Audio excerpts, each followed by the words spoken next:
What up, y'all? This is Jamba here with another video, this time at night. Yeah, my mom just came to visit. You know what I'm saying? And yeah, I had to tidy up a little bit. And I showed her my projector, and look, it was playing. I was showing her what the Dark Knight looked like on the screen there. And I wanted to kind of mix it up a little bit. Look, I am a huge comic book, really Batman fan.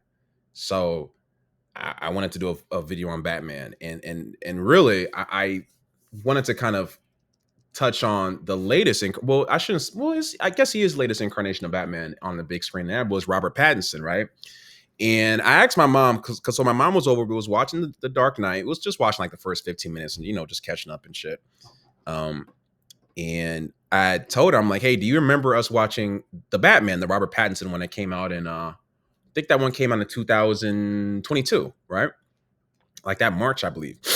And she didn't remember watching it. And I knew I had taken her because it was a detective movie. My mom's a police officer. So I was like, yeah, this will be a good movie for us to watch. And we saw it. It was a 3-hour movie. And she didn't remember seeing it.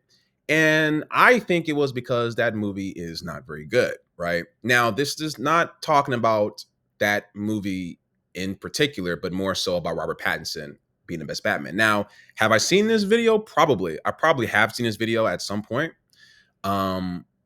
But I haven't seen this in a while, so I don't really remember it. And I wanted to react to it because I fundamentally disagree. I think Robert Pattinson's Batman was kind of lame. Now, let's watch this video. I'm going to be fair here, because even though he wasn't my cup of tea, doesn't mean that this man or this woman, whoever's probably a man who's doing this video, doesn't have any good points. So let's check this one out. Let's geek out a little bit. In many different ways. So it was a guy. Okay, so let's rewind it. Let's rewind. 8-minute video, people. Batman has been interpreted in many different ways by many different actors. He is one of the most iconic fictional characters of the past century, so it's I would dare say, and I've said this before, Batman to me is the best overall fictional character of all time. If not, then second to Santa Claus. It's like Santa Claus, just because of like, I mean, it's Santa. Then Batman's like right there. As far as dominating movies, TV, video games, comic books, like different types of media, being instantly recognizable. Kids like Batman, adults like Batman, girls like Batman and Batman adjacent stuff. Like girls. I mean, what was the number one fucking costume was Harley Quinn. Harley Quinn is a Batman character that came out like in 1992. Like Batman itself is an old character. He came out in like I think 1939. He's going to actually enter the public domain pretty soon. But Harley Quinn is a character that is an offshoot of a Batman villain. Is the Joker's girlfriend, and a lot of girls, they love friggin' Harley Quinn. So when y'all tell me that Batman is not that guy, nah.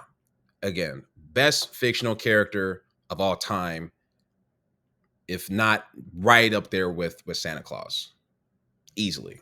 It's no easy task to step into such a role. Fans, critics, and general moviegoers will all have something to say about each I even like Batman Forever individual casting. I'm actually gonna watch it again.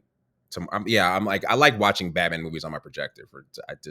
If I'm gonna have a projector, if I'm gonna rewatch stuff on my projector, it's gonna be either Batman movies or maybe like Malcolm X or like something that I just really is to me worthy of watching it on the screen. And Batman is the reason why I fell in love with movies when I was a kid in the first place. So it holds a special place in my heart.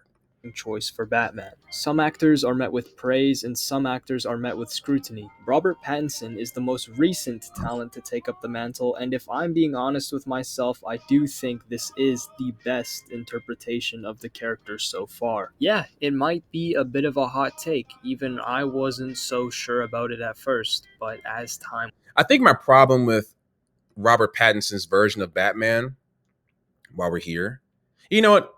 Let's keep going. Let's get to at least a minute in. Fair use. Sure about it at first, but as time went on and as I thought about it more, it just made sense to me. Really, there's nothing that I can say about this film that hasn't already been said. It is a beautifully shot film. Greg Fraser's cinematography. I will say, no, the Batman was very, very well shot. It's a very well shot movie. There's really good things about it. I just don't think it's very memorable. Is amazing. It's some of the best cinematography in any superhero film ever. The use of the Yeah, I wouldn't go that far. anamorphic lens and the vibrant yet paradoxically washed out colors of the frame make I did like the scene though when he's fighting in the club. It was pretty good. this such a visually unique experience. Pair this with the sonically rich sound design and Giacchino's refreshing new Batman theme, and you get I wouldn't go so far as to say refreshing. It's not, to me. It's not. It's good, but it's not as like iconic. Dun dun dun dun. Dun. I just don't. I prefer the one from the Nolan movies, and I like that it kind of when you. I'm not going to mimic it, but when you hear that theme, it sounds like his cape, which I think was always kind of cool. And then the Danny Elfman one is second to none. You know what I mean? what essentially is a technical masterpiece. But yeah, this is stuff that I don't really have to tell you because you probably Like this already scene right here, I didn't like. I thought the scene was stupid.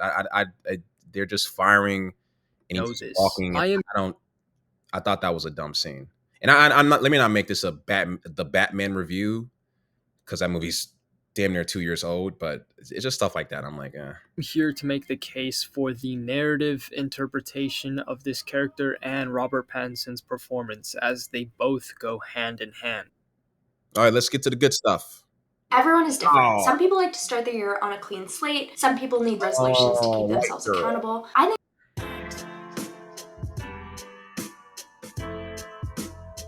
What sets this Batman apart from the others narratively? Well, in my humble opinion, this is the most sympathetic version of the character. When comparing this film to the others, Batman's internal struggles can often be placed on the back burner in service of his very iconic rogues gallery, which to an extent is More sympathetic.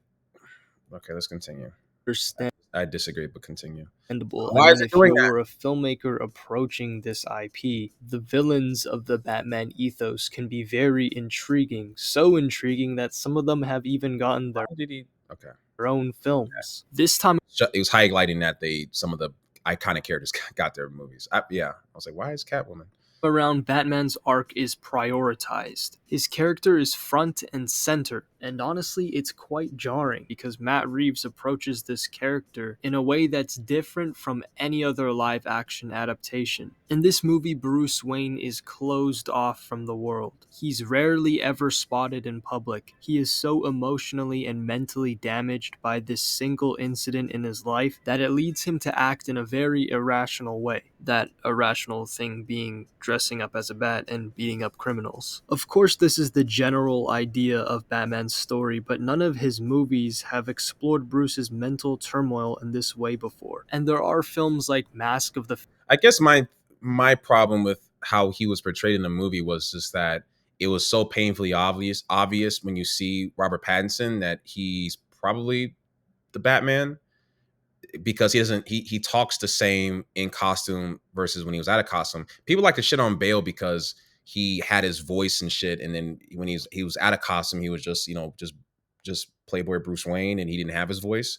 But I actually thought that made sense because it made you buy that if he put on his costume and made the voice, he was damn near a different character. Whereas Robert Pattinson and his Batman character just seems like they're the same character. So it just if this guy's supposed to be like a because Batman's supposed to be like a genius, right? So it doesn't, I just and also I understand that in his version, to be fair, Robert Pattinson's version was not meant to be out and about. Like he just wanted to be Batman and then be in his house or I think his mansion or wherever the fuck he was at in that movie. I just think there wasn't. It just seemed a little bit one note, and the Batman character from the Christian Bale movies, if I'm going to use it as a comparison, even though he did have his trauma and you got to see that in Batman Begins, he still felt more human. There was a little bit more humor. He just felt like a complete character as opposed to this guy who just feels like an emo guy in a Batman costume. Phantasm that focus on Bruce's psyche a little bit more, but I'm specifically talking about live action here. I think what the Batman does so well is understand that Bruce doesn't quite know why he's doing this. At least not yet. At the beginning of the film, he doesn't quite understand what it means to be Batman. He's really just using this to cope with a childhood trauma. And although he may be doing some good, his reasons for doing so is really just self-fulfilling. It isn't until Also, I mean, the good that he does in the movie, to me, he's like the least active Batman. Matter of fact, there was and maybe I might react to it in this same video, but there was like this funny skit. I forget the guy's name, but he does these funny skits, and he always plays Batman. And it was the Christian Bale Batman talking to the Robert Pattinson Batman, and they're going back and forth. And there was like some really funny jokes there. But basically, this character is like this version of the character is like very kind of passive. Like he just kind of gets to the crimes after they're committed, and he doesn't really stop or prevent the Riddler from doing anything. And it's like that for like the whole first 2 hours and 30 minutes of the movie. So it's just 2 hours and 30 minutes of Batman not really being all that effective, which it's not frustrating necessarily because it was still like a decent watch, but it's not super engaging. Whereas when you watch any of the other Batman, especially the Nolan movies, Batman is usually preventing something from happening. The bad guy, the Joker, wants to do a thing, and then Batman prevents him from doing it, and then Joker has to do something else. So it just feels a lot more cinematically and like narratively engaging as opposed to the Riddler killed somebody. I'm gonna look for clues. Like that's just kind of And I guess I understand he's being a detective. Trust me, I've read the comic book, so I know that Batman has a large detective history. Now, look, ladies, this video ain't for you. I mean, unless you're into this type of stuff. But you know, I'm geeking out here. We look, this is what it is. But um, yeah, I understand that this is a detective movie. I just think they could have just still made him more of an effective protagonist that caused change in the narrative as opposed to just being a passive character. Till he meets the Riddler that a realization is finally made. A realization that vengeance is not the answer. All of that anger and resentment that Bruce harbors parallels the Riddler. He is really just one step away from being the Riddler, which is I did like that. I did like how kinda. I did kind of like how the Riddler was, I guess, inspired by Batman, and in a weird way, he was. They were very similar in that Riddler was trying to get justice in his twisted way, and Batman was trying to get justice in his twisted way.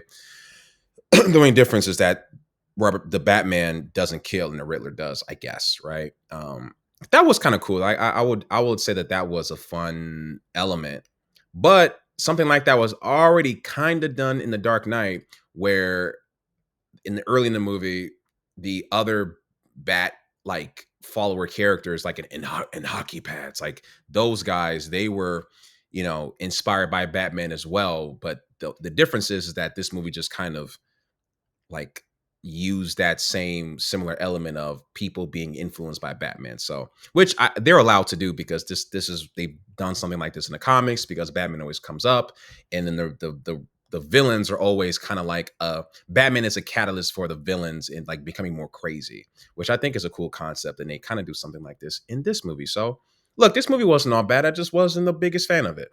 is what makes his arc in the film so important to Batman's character development. He goes from being a I also don't like Robert Pattinson's hair in this movie. I think his hair sucks. Batman's character development. And I probably shouldn't be talking, but I don't know. I'm like, I just, mm-mm. He goes from being a simple conduit for fear and vengeance at the beginning of the film to being a symbol of hope And his suit is, by the end of the film. This dichotomy is a very effective way. his suit looks good in that. I don't know why I have a pin in my head. I think his suit looks good when it's sort of lit up, I guess. I don't know, something like his suit doesn't really look iconic to me. I don't know. I could just be fucking nitpicking, y'all. I think that's just what it is. I think I'm just nitpicking, man. But still, like, there's just, like, I wish this movie was just better for me, man. Like, I wish I can love this movie like a lot of y'all love this movie. Of creating a more up-to-date version of the Batman. Because if we're being honest, Batman is a little bit antiquated. I mean, he's a very rich and privileged man who tries to become some sort of moral arbiter. I think in this But Batman Begins fixes that, because what was cool about Batman Begins was you saw Bruce Wayne humble himself and leave his wealth behind. He leaves his wealth behind to get on a boat and to go and travel across the world without anything. Like, he gave up his money. Alfred didn't see him for years. Like, he was gone for a minute to like learn kung fu and learn the ways of the thief, and he slept in crates and all types of stuff. So they, one thing I like about Batman Begins was they kind of, if you didn't feel for him because he was rich, they basically said no, like he actually did go through his own gauntlet, or his own what's the word? It's like, what's the term? Rite of passage or something, whatever you want to call it, to become the hero. Like, that was the one of the cool things about Batman Begins. It's super. Batman Begins is such an underappreciated, underrated movie. People always talk about the Dark Knight and how great it is, and it is great, but it would be no Dark Knight without Batman Begins. People, if you like the Dark Knight and you only saw Batman Begins way a long time ago, rewatch it. It is so good. day and age, if fallen into the wrong hands, this IP can be interpreted in a less nuanced way, and in a way that doesn't seek to deconstruct the complexities of such a character. Essentially, Matt Reeves recognizes that Bruce Wayne is a very imperfect and a very flawed person, which is what makes him so intriguing. Batman shouldn't be solely defined by the iconic villains. There's a lot more that can be explored, and a lot more that I'm Yeah, no, I like that this version we got to see far more of him. I just don't think that we got to necessarily know him, even though the runtime of the movie was like 3 hours. Like, when you watch Wolf of Wall Street is a 3 hour movie. When you're done with the Wolf of Wall Street, you know the Leonardo Jordan Belfort character. I feel like at the end of this movie, you don't really quite know this character. So it seems like when you have like long run times, it's like the expectations of the movie to me is higher, because you have so much more real estate to make a good narrative. So if you end the movie and it's like, oh, like I'm not really satisfied, there's kind of no excuse, because you had 3 hours to tell this story. You know what I mean? That's why at the end of Endgame, you felt complete. Even it's a super long movie, but you felt like you got your fucking money and time's worth, because they took advantage of that real estate. This movie, I don't think that it needed to be as long as it did. anticipating to be explored in upcoming sequels of this film. But yeah, like I said earlier, this is the most sympathetic version of the character, narratively speaking. Yeah, I just disagree a little bit. I see where he's coming from, though. Recordings just got better. Shout Hey, out it's to Dana from School StreamYard. Teacher. I'm so excited to announce that local recordings are now Pardon? available on StreamYard. Have you ever done a recording? Fair use. Okay, the performance. Okay.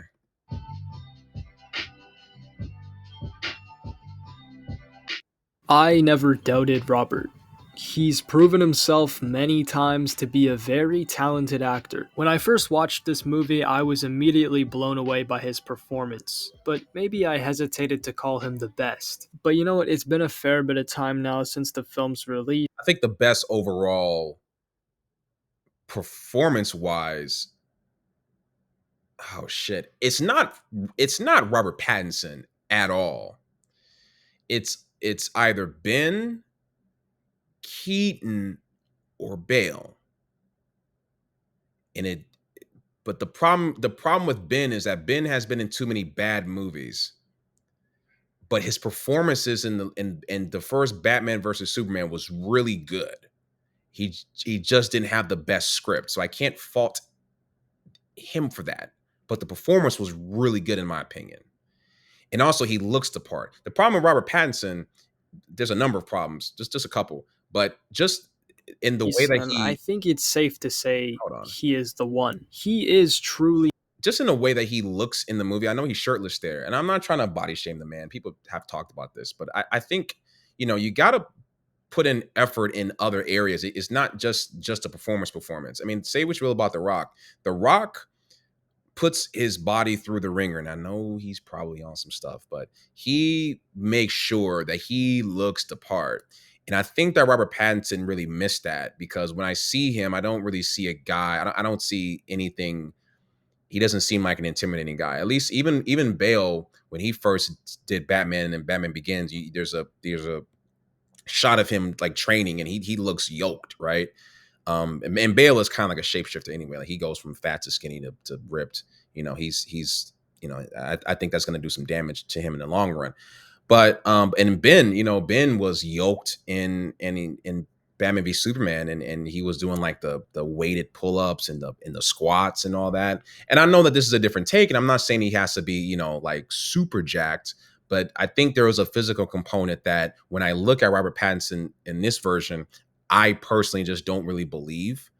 It's hard, and I got to be able to believe it. And what I would say about Michael Keaton, sure, he doesn't look. Michael Keaton is short. He's like short, and he's a fucking comedian. He was a comedian. Like that's what he was known for. He did Mr. Mom, and people were talking a lot of shit about Michael Keaton's version. However, I think his version works better than this version, because this version feels like it's a little bit more half-assed in that he got muscle, but not that much muscle. Why Michael Keaton worked is that they didn't try to take off Michael Keaton's shirt. They knew Michael Keaton wasn't fucking swole. He wasn't Arnold Schwarzenegger. But Tim Burton, what's brilliant about Tim Burton, at least that movie, because I fucking hate Batman Returns. So that movie aside, because I hate that movie. I just don't like it. That's for another video. But in the first Batman film, and even in the second one, the Tim Burton ones, we don't see Michael Keaton shirtless, and it's a juxtaposition to your expectation of what a superhero would be like. So Tim Burton actually went the opposite direction of getting Sylvester Stallone or Arnold Schwarzenegger, or a more masculine, square-jawed, muscles, yoked type of look, because his idea was, why would a man who's that yoked need a Batman costume, right? So a guy who looks like Michael Keaton would need a Batman costume in order to strike fear in his enemies, because he's not a scary looking dude. So that makes sense. Whereas with this, it's kind of like with the Robert Pattinson, it's like the movie is like kind of pretending that he is this badass looking dude, but he's kind of not. Like he looks like a guy who would like be at my gym. Like I don't know. Like my definitive Batman. It's not very easy to explain. And also, I didn't like all Batman. the stuff that he Safe was to doing. say, Again, truly my. this video is only going to make sense to you if you've seen the movie and if you've kind of seen it recently. Because again, I think it's forgettable. There's this weird scene where he is writing chalk on the wall and figuring out stuff with the Riddler. I'm like, what the fuck is this? All of this stuff that he was doing there in this weird dramatic scene that just looks good for the trailer. These are all stuff that he'd be doing on the back computer. Like this is all. It just. I don't know. I just didn't. It was performative. I get why it's an interesting visual, but it just doesn't make a lot of sense. My definitive Batman. It's not very easy to explain all the little intricacies of Robert Pattinson's performance. You kind of just. I don't think he does. I don't think he has. To be honest with you, I don't think that he did too much from a performance standpoint, because he didn't even bother with the diet. He didn't bother. Well, I shouldn't say the diet. He didn't bother with the physical part of it. So if he didn't bother with the physical part of it, I can't say that you cared that much about this role. I'm not trying to say that he just, collected the check necessarily, but when Ben Affleck did Batman, you can tell that physically he put in fucking work.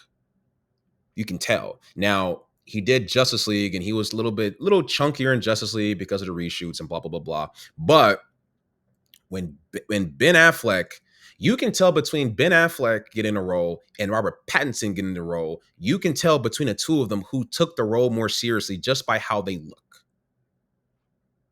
So I think that by Ben taking it seriously, that was the one reason why this performance was so strong. Like people still wanted Ben Affleck's Batman movie, even when this one came out. People were still saying, "I want Batfleck." We want they were happy even when the Flash movie came out. Even though that movie wasn't all that great, people were excited to see Ben Affleck come back because he was pretty good. He just wasn't in good movies. If this movie had Ben Affleck's Batman in it, it would be much better. But it has Robert Pattinson, and he's just okay. Just have to watch the movie and see it for yourself. It's a quiet performance. He only talks really when it's necessary. And the reason that works is because he communicates so much without saying a word. The way he uses his eyes and his posture and the way he walks around a room. There is so much weight. The way he walks, yeah, no, I think he just... When Michael Keaton, to me, because I understand what he's saying, and I'm not saying that he's wrong, but Michael Keaton, when Michael Keaton was moving and how he presented himself, like he gave a performance, like he gave him a quirky, different, offbeat performance as Bruce Wayne that I think is a really, really well done Bruce Wayne. This is a Bruce Wayne who's a lot more cold, and there's not much I'm really getting from him, which is making me more apathetic to his plight. So, because with these characters, you got to have some level of warmth. Even when Alfred, there's a part in the Batman, which I was like, oh, this movie might have some balls, but it didn't. Where Alfred gets blown up, and it was like, oh shit, did they kill off Alfred? They didn't. Which, you know, made sense. But Alfred awakes in the hospital, and the first thing that Bruce Wayne said, to my knowledge, I could be wrong, but to my knowledge, he said, "You lied to me." You know, like Bruce Wayne is confronting him for, it's not, "Are you okay?" It's not, you know, like, "I was so worried about you," or kind of something. I mean, he did end up like saying that, you know, I was afraid. So they kind of, you know, they touched on that, but there's just not enough warmth or humanity that I'm kind of getting from him, and I have to follow this character for 3 hours. So all the other Batman, even the George Clooney Batman, even the Val Kilmer Batman to a certain degree had humanity, and I think that was what's missing from this version, at least for me. Weight to every footstep and every glance and every head turn, and his voice. I think he... Yeah, I think I look, truest picture. I think this is some good content, man. But I think you're reaching here. nails the voice. He has a great cadence and tone that just fits in perfectly with the great sound design. And yeah, he's playing a more reclusive, emo version of Bruce Wayne, but it makes sense. He's supposed to be very... No, I mean, no, he looks like he's in decent shape. Look, he got more muscles than probably I do. Like, but it's just not. There's something, I don't know, man. If you're gonna have scenes with your shirt off, it's like it's like actors, people like what's the guy? Chris Evans, Chris Hemsworth, all these actors, Ryan Reynolds, fucking Hugh Jackman, all of these actors, when you have your shirt off in a $100, sometimes $200 million movie, that is a thing that they are building towards. The body that you see Chris Hemsworth or Chris Evans, when he takes off his shirt in the movie, he's training months, 6 months, 8 months, chicken breasts, more chicken breasts, more chicken breasts, rice, chicken breasts, broccoli, chicken breasts, workout number 2, workout number 3, sleeping, mashed sweet potatoes, like just again and again. Killmonger, when Michael B. Jordan took off his shirt, like these are the money shots of these movies, and these actors are training hard. Now, I'm not saying that this is something that you have to do. I mean, he can do his own different thing, but it's kind of noticeable, and I think it removes the believability. Like when you see Killmonger in Black Panther, when he and again, not on some homoerotic stuff, but when he takes off his shirt and he's fighting T'Challa, you can physically see that, okay, he is a fucking force to be reckoned with compared to T'Challa, right? So that's important. I think, you know, I think, especially as an actor, and you're getting paid, some of these actors are getting paid tens of millions. This guy probably got paid like at least 30 million, maybe 20 million or so to play Batman. And it's like, damn, you can't just hit the gym like a little harder. Like, I don't know. Like, I'm not gonna say it bugs me, but I mean, come on. very mentally unstable. He's full of anger and grief, and this is the way he copes with it. Considering how restricting the Batman suit is for an actor, I think it really does speak volumes for what Robert Pattinson is able to do with a lot of limited dialogue in certain scenes. And I do have to credit Matt Reeves for just having an amazing vision for this character. The choice to just linger on a shot of Robert Pattinson's face every now and then to let the audience soak up his that's another thing too about the movie and the writing is that you're right, he doesn't speak that much, which isn't a bad thing, but the dialogue in of itself, like at no point for me is all that memorable. I was talking to a friend about this because he was telling me, "Oh, I love the Batman," and I was like, "Yeah," and he was asking me why I wasn't into it. Um, there really isn't any quotable lines. I just think they really, I think the script itself, it was fine and serviceable for what the movie was, but everyone remembers Why So Serious. You remember I'm not wearing hockey pads. You remember the whole if you don't die a hero, then you'll live enough long enough to become a villain. Like you remember these quotes, right? Um, I guess there's a whole vengeance thing in the beginning that he says, "I'm vengeance." But I don't know. I think that the script in this movie, the dialogue wasn't very strong. Like I got high expectations for my Batman movies, man. So performance and really get in the headspace of the character is really just the genius of Matt Reeves and Robert Pattinson at work. I believe Matt Reeves has cited Good Time as one of the reasons Robert Pattinson great was movie, chosen for the great role. movie. And when you go back and watch that film, you can really see what Matt Reeves saw in him. The way he accentuates his performance with his eyes and is able to show a range of emotion with really just a blank stare. I get if you're not crazy about it. Personally, I grew up loving the Dark Knight trilogy, and I still do. But as Nolan said it himself, And I think even this visual, I think this is an interesting visual that he does because this version of Batman has the eye makeup, which usually when he takes off the mask in the movies, the eye makeup is just not there. So this is super real because of the eye makeup. So I'll give it kudos for being just for at least trying to be different. I mean, I will give the movie credit for that, right? Like, and not just in this aspect, but in other aspects as well. Even though it's not my cup of tea. I mean, they've done like so many iterations of Batman, so of course it's going to be different than those. So loving the Dark Knight trilogy, and I still do. But as Nolan said it himself, this character thrives off interpretation, and this is a refreshing new take on the character. I think it explores things that haven't been explored yet, and I think it's taking these concepts to new places. Places that not everyone's gonna be a fan of, but I am. And it is what it is. Guys like Christian Bale, Michael Keaton, Kevin Conroy, Val Kilmer's underrated performance, and all the other guys. you know what I will say, even his look, Val Kilmer's suit. I like the top third of his suit, but the rest of it with the muscles and the cod piece is just it's not very good. But I did like his logo. I thought like again like this part was cool. But Val Kilmer, people like to shit on Val Kilmer and man, like bless that guy. And he has like something wrong with his voice or throat cancer or something like that. He was in Top Gun 2, and I it was good to see him in that movie. But Val Kilmer had actually a really great Batman voice. Like go back and watch that movie and just listen to his voice. He actually sounds the closest to a Kevin Conroy.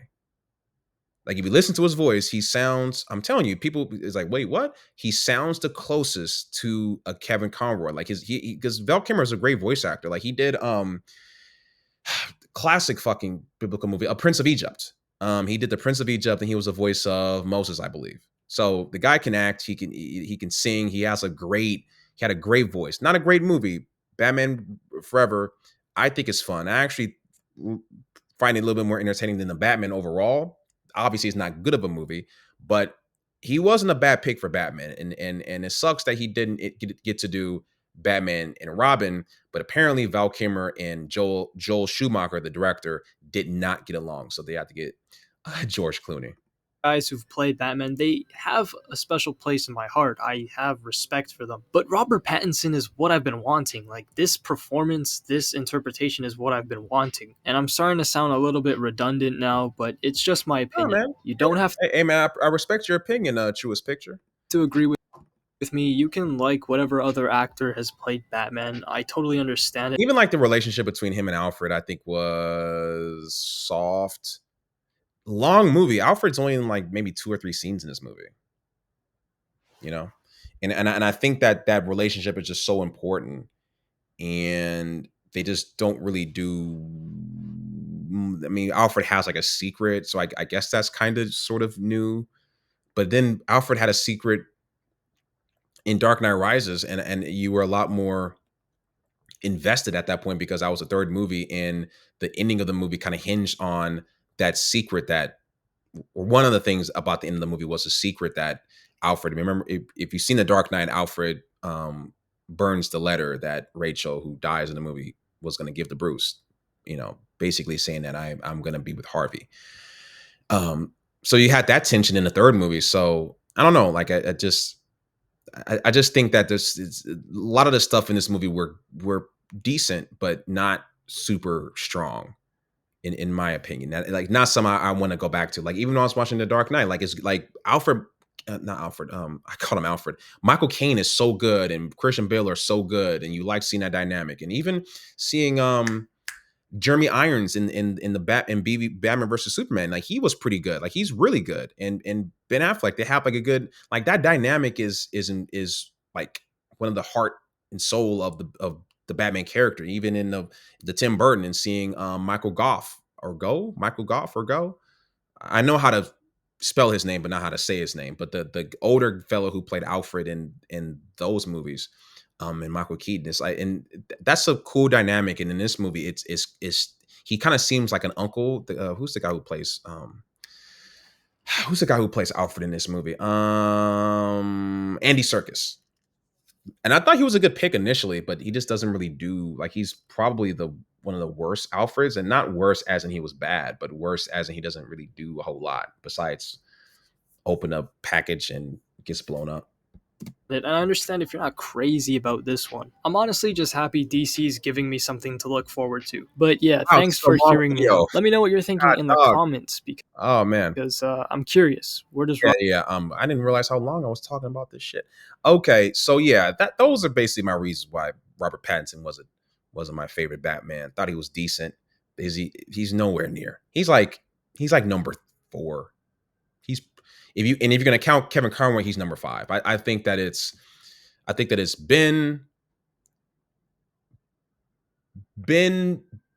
Bale, Keaton, Pattinson, if you're counting the live actions. But if you're counting also the animated, then Kevin Conroy, then Ben, Bale, Keaton, then probably another voice actor. Honestly, like, I think that now I'm going really deep here. Even the guy who voiced Batman in Batman Brave and the Bold was really good. I forget the guy's name. Like, I liked him, and then Robert Pattinson. So but look, man, I could talk Batman for days and hours, man. I'm gonna stop this video here. Just want to kind of mix it up a little bit. I probably gonna talk more comic stuff, more movie stuff, react to some of these opinions. Fair use, just to just to cover my butt, and we're out of here.